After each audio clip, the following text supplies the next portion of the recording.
राजकारण यामध्ये कुठेतरी ओबीसीमध्ये फूट पाडण्याचा केविलवाना प्रयत्न आहे। खरं तर जरांगीला एवढी धनगर समाजाची काळजी आहे तर राज्यामध्ये अनेक ठिकाणी मेंढपाळावर हल्ले होत आहेत। विशेषतः जरांगीच्या मातुरी गावामध्ये धनगर बांधवावर धनगर मेंढपाळावर हल्ले झाले, त्यामध्ये जरांगी नावाचीच लोक होते मारहाण करणारे। मग जरांगीने त्या लोकांना का सूचना दिल्या नाही किंवा आपण इथून पुढे धनगर समाजाला त्रास देऊ नका, मेंढपाळांना त्रास देऊ नका, परंतु कुठंतरी आपल्याला नाक खुपसून कशी प्रसिद्धी मिळवता येईल आणि आपलं झेंडा कसा वर नेण्याचा प्रयत्न आहे याच्यासाठी चाललेला खटाटोप आहे।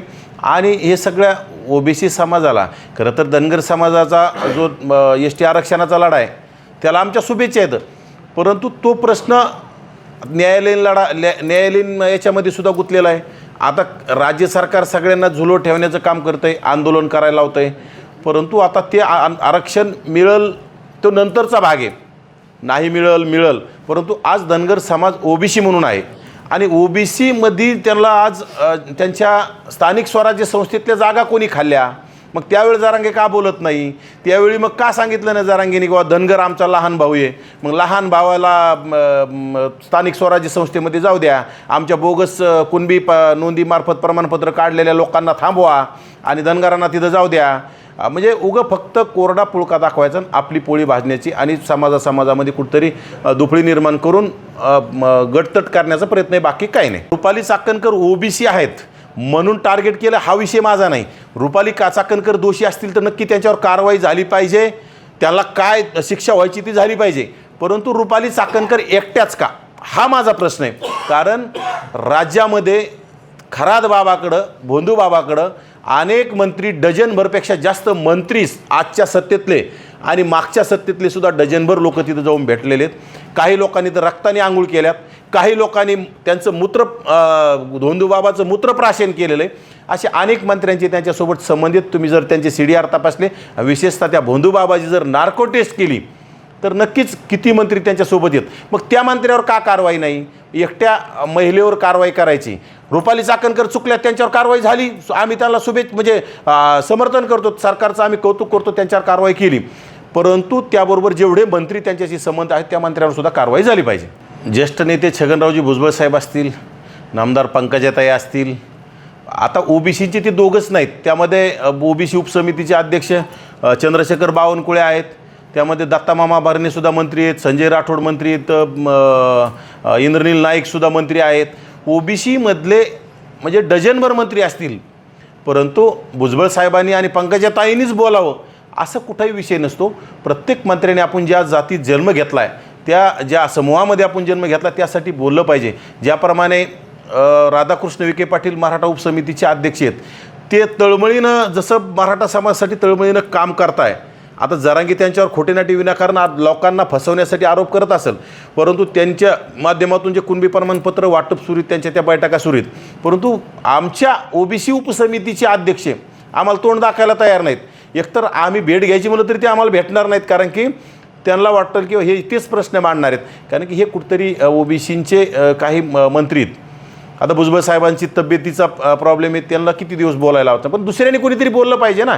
मग बावनकुळेंना मोठेपणाने तुम्ही उपसमितीचा अध्यक्ष केलं, बावनकुळेंनी बोललं पाहिजे, परंतु बावनकुळे बोलायला तयार नाहीत आणि काही नाही। ओबीसींचं वाटोळं झालं आहे राज्यामध्ये। जिथं जिथं जिल्हा परिषदा झाल्यात, पंचायत समिती झाल्यात, नगरपालिका महानगरपालिका झाल्यात, तिथं ओबीसींच्या ज्या राखीव जागापैकी माझ्या मागे 70-80% राखीव जागेवर प्रस्थापित समाजातील लोकांनी, त्याच्यात गरीब मराठ्यांना सुद्धा प्रतिनिधित्व मिळत नाही।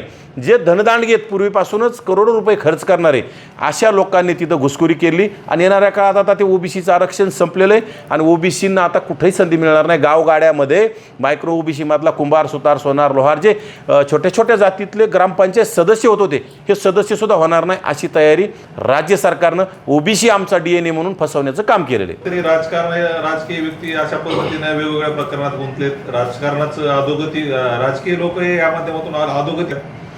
नरहरी झिरवळ ज्येष्ठ मंत्री, पण त्यांनी असं तेच खरं आहे खोटं आहे आता तो म्हणजे मॉर्प आहे व्हिडिओ का खरा आहे ते सुद्धा तथ्य बाहेर आलं पाहिजे आणि नरहरी झिरवळ त्याच्यात दोषी असतील त्यांचा राजीनामा घेतला पाहिजे। कारण जर तुम्ही तृतीयपंथीयाला जर सोडत नसतील, म्हणजे महाराष्ट्र शिव फुले शाहू आंबेडकरांच्या महाराष्ट्रात चाललं आहे काय? आणि हेच लोक सत्तेत असतील आणि जर तुम्ही महिला शोषण करायला तुम्हाला महिला पुराणात तुम्ही आता तृतीयपंथीला सुद्धा सोडिनात, असं जर होत असेल तर अशा लोकांवर यांचे राजीनामे घेऊन यांच्यावर कठोर कारवाई केली पाहिजे. यांना जेलचा रस्ता तात्काळ दाखवण्याची गरज आहे. जेव्हा नवजियाची काही घटना आली तर हे बाहेर येतात, पण ह्या मॅटरमध्ये ते काहीच बोलले नाही. संग्राम जगताप राणे बोललेले मी नाही बघितले, परंतु पडळकर बोललेले पाहिले मी, किंवा पुरोगामी म्हणून घेणारे नेते जर तिथं जाऊन रक्ताने आंघोळ करून घेत असतील त्या भोंदूबाबाकडून तर बघा म्हटले. म्हणजे गोपीचंद पडळकर त्यामध्ये बोललेले आहेत आणि भोंदूबाबावर कारवाई झाली पाहिजे. ते म्हणले बोलून चालून तो भोंदूबाबाचे, परंतु बाकी नेते बोलले नाहीत. बोललं पाहिजे, सगळ्यांनीच बोललं पाहिजे. असे राज्यामध्ये अनेक भोंदू महाराज आहेत, भोंदूबाबा आहेत.